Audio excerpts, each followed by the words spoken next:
Have you ever seen a diner in a movie? It's always the same diner. Red neon sign, metallic roofing, horizontal lines that draw the eye across the road as if to say, "Don't mind me. I'm just a relic of the 1950s. And unless a movie was made or set in that era, the diner is always a sign of solitude and hopelessness. I mean, what is a diner after all? A bar without liquor. And the waitress won't even listen to your problems, unlike a bartender. Even when small variations arise, and they can only be small, they're of no real consequence.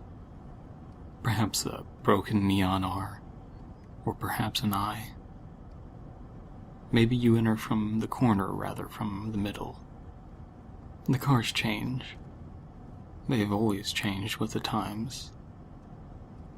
Maybe it even says the name of a long-dead owner who'd grabbed the asses of young waitresses before he died of a robust caloric intake.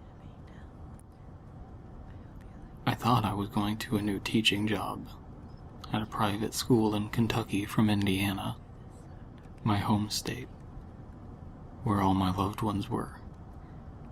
They say life is a journey, not a destination. I think my destination was just unexpected, really.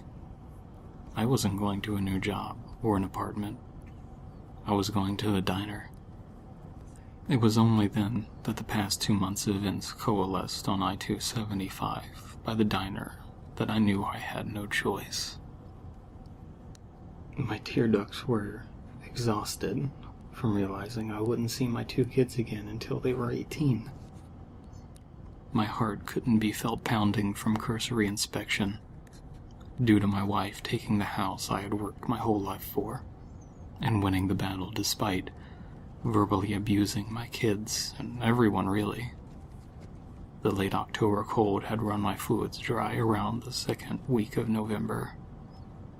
My appetite was gone long before that.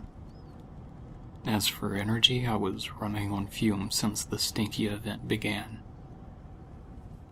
I felt if I were to sleep, I'd be dead by morning. The vision of the place, and its incandescent light and open parking lot, welcoming only to desperate guests, was the visual equivalent of salted meat and sugarcane. In a champagne-colored mid-sized sedan, the car she just had to have that I'm now relegated to driving, I question why my life had come to this. Back to square one, I thought as I turned the key back to its starting position, disengaging the engine and similar automotive functions. The cold quickly came as I thought of my meal. I would pig out, refuel for the rest of the journey, bacon and eggs, some pancakes with equal proportions of butter and syrup, a large Coke and coffee. Can't be too careful. My body wasn't designed to be in this state. While it should have been apparent from outside, the diner was vacant. It was open, clearly open, but I was alone. I was alone. No waitresses, no truckers, no vagrants like myself. I was alone in the lights, half-working AC and twangy country music coming through the busted audio system.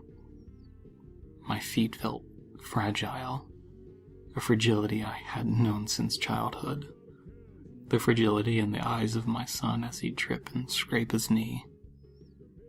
I fell into the nearest seat, a booth with red lining, just as I hadn't noticed the vacancy of the diner from outside. I hadn't noticed the meal on the table in front of me until I sat, detailed as it was in my mind, down to the large Coke and black coffee. As I unrolled the fork and knife from the cheap industrial napkin, the depressing country music gave way to the Stones.